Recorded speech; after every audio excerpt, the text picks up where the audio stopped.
Recentemente foi lançada no Rio de Janeiro a biografia do poeta, dramaturgo, jornalista e professor Abdias Nascimento. Ele foi deputado federal, senador da República, é autor de vários livros e é um dos maiores expoentes do movimento negro contemporâneo. Hoje eu tenho o prazer de receber Elisa Larques Nascimento, viúva de Abdias e autora da biografia Abdias Nascimento, Grandes Vultos que Honraram o Senado. Elisa, muito obrigado por ter vindo, um prazer enorme te receber. É um grande prazer estar aqui com você, Ricardo, e com os espectadores da TV Alerj. Então, vamos começar então assistindo esse momento?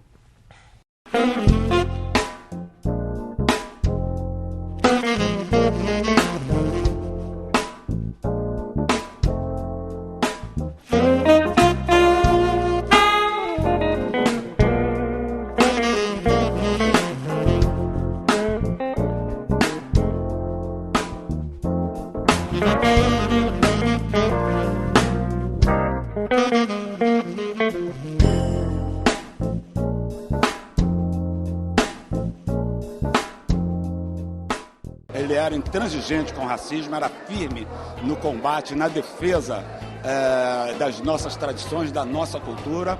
Talvez fosse demais, mas talvez de menos dizer que ele é o Zumbi contemporâneo brasileiro. Se hoje ainda há muita intolerância, imagina o que ele não enfrentou, né, praticamente sozinho, segurando essa bandeira da igualdade no nosso país. E para mim, deixou uma coisa muito importante, que enquanto houver sonhos, haverá luta.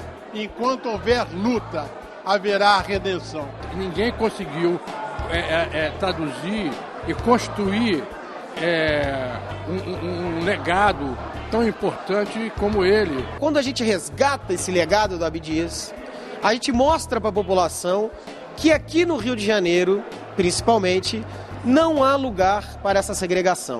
Abdias, nós continuamos a sua luta e como ele falava, axé!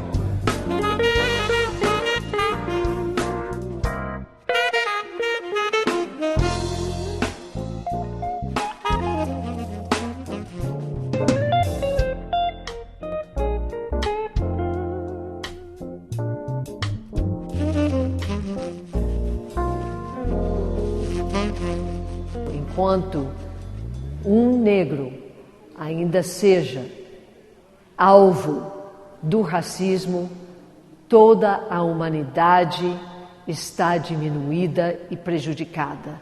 Por isso, esse combate ao racismo é uma frente importantíssima da luta pelos direitos humanos no mundo. Opa! Você já tinha visto esse vídeo? Não, ainda não. Tá muito bom a gente reviver esses momentos. Então, eu acho que essa tua fala, essa fala final, acho que ela sintetiza o pensamento do Abdias, né? O que ele acreditava, né? Sem dúvida, sem dúvida.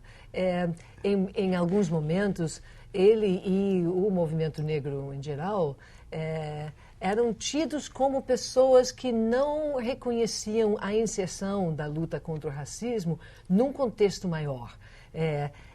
Como se fosse uma luta específica que não levasse em conta as outras discriminações, as outras lutas pelos direitos humanos que existem no mundo. E é o contrário, né? Esta luta faz parte de tudo aquilo que a gente combate no mundo todo, de injustiça e falta de humanidade contra as pessoas. Na verdade, uma luta não exclui a outra, né? Mas se somam, né? Sem dúvida, exato. Cada uma com sua identidade própria e suas questões próprias.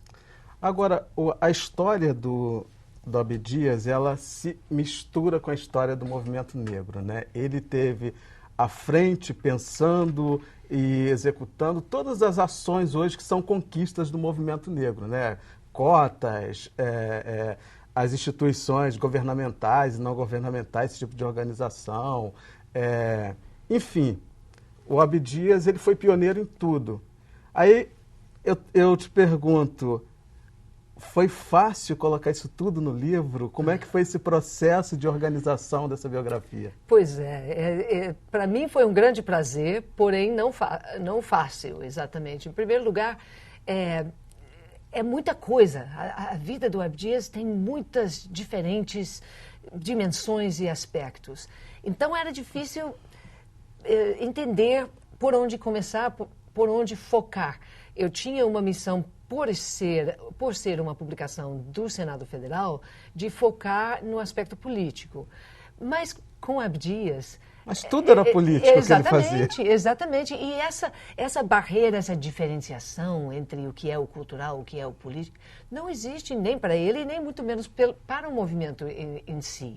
Eu acho que esse é um dos aspectos talvez difíceis para certos atores políticos entenderem, porque o lado artístico, o lado da expressão cultural, tudo isso é político, tem uma dimensão política. Até mesmo porque não dá para ser diferente, né? Não dá para ser só ator, só artista, né? A arte de um militante negro, ela tem que estar impregnada desse discurso, né? Exato. Uma coisa muito junto da outra, né? Exatamente.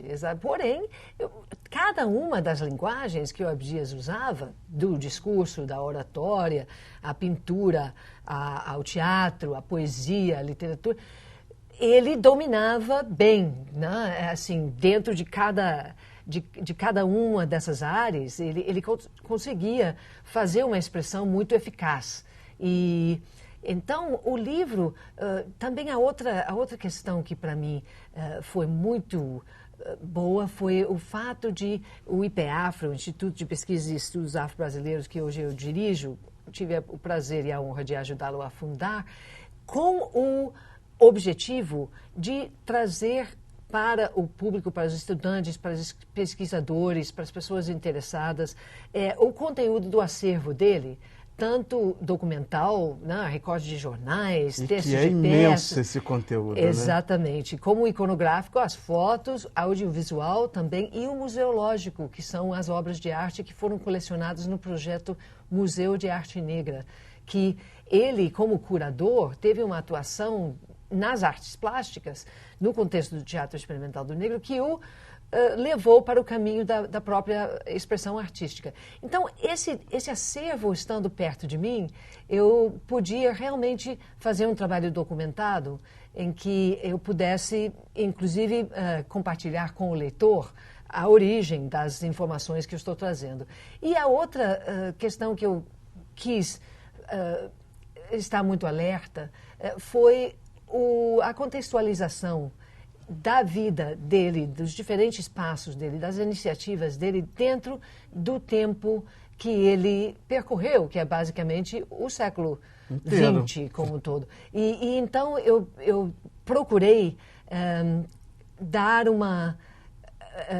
fazer um diálogo entre os feitos, os acontecimentos da vida do Abdias e o que acontecia ao redor dele também. Bacana. Eu tenho mais um vídeo aqui, que é um momento extremamente importante. Aí está meu filho.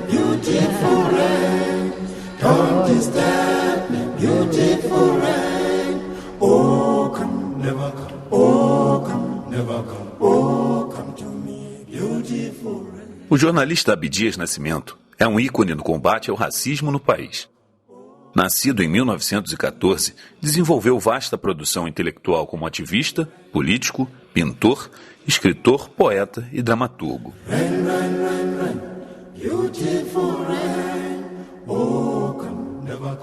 Natural de São Paulo, participou dos primeiros congressos de negros do país. Já no Rio de Janeiro, criou o Teatro Experimental do Negro na década de 1940. Em 1944,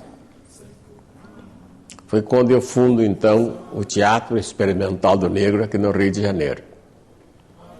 Mas já não só com esse objetivo do combate à discriminação racial, a desigualdade racial, mas ampliando os horizontes e as ambições da população afrodescendente, buscando outros objetivos. O principal deles é o resgate da história do negro, o resgate dos seus valores culturais e, principalmente, oferecer alternativas criativas para a construção de um futuro de melhor qualidade para a população de origem africana no Brasil. Hoje a gente percebe que a dramaturgia brasileira começa já a absorver o negro, né, enquanto protagonista no cinema, na televisão, no teatro, mas muita gente ainda não sabe que essa luta começou lá nos anos 40 com Abdias do Nascimento, né? Aí eu questionando fiquei pensando, esse conteúdo da história desse homem, que é um homem, né, excepcional, tinha que estar no currículo das escolas. Existe alguma movimentação nesse sentido? O que você pensa sobre isso? Bom, eu creio que existe uma movimentação em torno da Lei 10.639, hoje 11.645, que torna obrigatório o ensino da história e cultura de matriz africana. E então, dentro desse contexto, existem referências ao Abdias. O IPEAFRO tem realizado fóruns com educadores e outras iniciativas e com as exposições e retrospectivas sobre a vida e obra dele que nós realizamos, produzimos alguns materiais que têm sido úteis, né, para as escolas, como pequenos DVDs de 20 minutos, 15 minutos. E além dessas, das oficinas, né, a oficina Matriz Africana e Ação Educativa, que tivemos a oportunidade de realizar, tanto no Rio de Janeiro, como, em várias ocasiões, como também em Campos dos Goitacazes e em Caxias, Duque de Caxias também. Então, nós estamos fazendo tudo o que podemos para contribuir para essa inserção das informações sobre o Abdias, sobre o Teatro Experimental do Negro, mas sabemos que há grandes dificuldades ainda, há dificuldades com a educação como um todo no país, e dentro desse contexto nós temos educadores, diretores de escola, alguns que estão muito empenhados em desenvolver esse aspecto do ensino. Temos também, houve a renomeação da escola General Costa e Silva, me parece, em Nova Iguaçu, que com a iniciativa do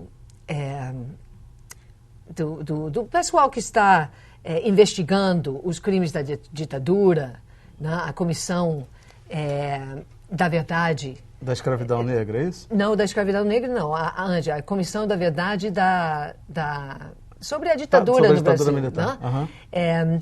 Essa comissão, no estado do Rio de Janeiro, tomou a iniciativa de sugerir a mudança de nomes de órgãos estaduais que tinham esses nomes dos generais, dos líderes da ditadura, e aí o colégio em Nova Iguaçu escolheu o nome Abdias Nascimento. Então, houve esse... E essa não foi uma iniciativa isolada da atitude deles em termos de currículo e postura educativa. Ao que contrário. Maravilha. Então, eu tive a honra de poder participar na reinauguração dessa escola e em algumas iniciativas também. Mais que merecido. A gente vai para um pequeno intervalo e daqui a pouco a gente está de volta. Fica aí porque o papo está muito bom e o intervalo é rapidinho. Abdias do Nascimento é por isso uma personalidade que consegue iluminar os vários aspectos da questão racial brasileira. Ele consegue, sobretudo, fazer com que certas formulações que ignoravam a especificidade do racismo brasileiro tiveram que reconhecer que tudo não se esgota com a classe.